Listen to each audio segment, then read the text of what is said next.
आप सबका हमारे गांव में आत्मीय अभिनंदन,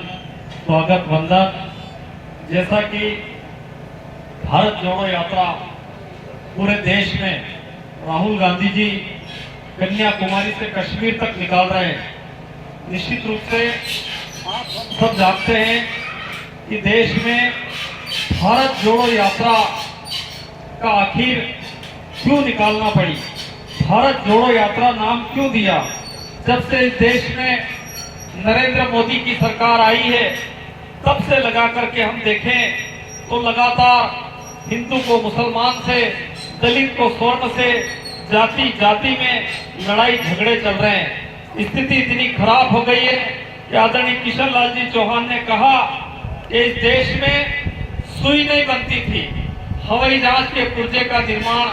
कांग्रेस पार्टी की सरकारों ने किया। एक जमाना था जब पहनने को कपड़े नहीं हुआ करते थे, पैरों में चप्पल नहीं हुआ करती थी, गांव की स्थिति खराब थी, सड़कें नहीं होती थी, स्कूल नहीं होते थे, अस्पताल नहीं होते थे, मोटरसाइकिल नहीं थी, देश में कार या कोई वाहन नहीं थे। ऐसी स्थिति में इस देश के प्रथम प्रधानमंत्री जवाहरलाल नेहरू जी ने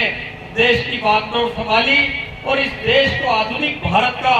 जो उन्होंने सपना दिया, इस देश का नवनिर्माण किया और इस देश में आज जो दिख रहा है वो कांग्रेस पार्टी की देन है। जब हमारे देश में आज चूंकि इंदिरा जी की जन्म जयंती का कार्यक्रम भी आज है, इंदिरा गांधी जी का जन्म दिन आज है। इंदिरा गांधी जी ने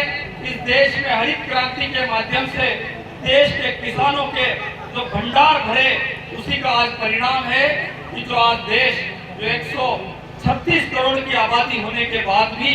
देश कहीं भूखे नहीं मर रहा। स्थिति ये थी कि भारत की 32 करोड़ जनसंख्या हुआ करती थी और 32 करोड़ जनसंख्या को निवाला नहीं मिलता था, लेकिन इंदिरा गांधी जी की वो जो सोच थी वो सोचती थी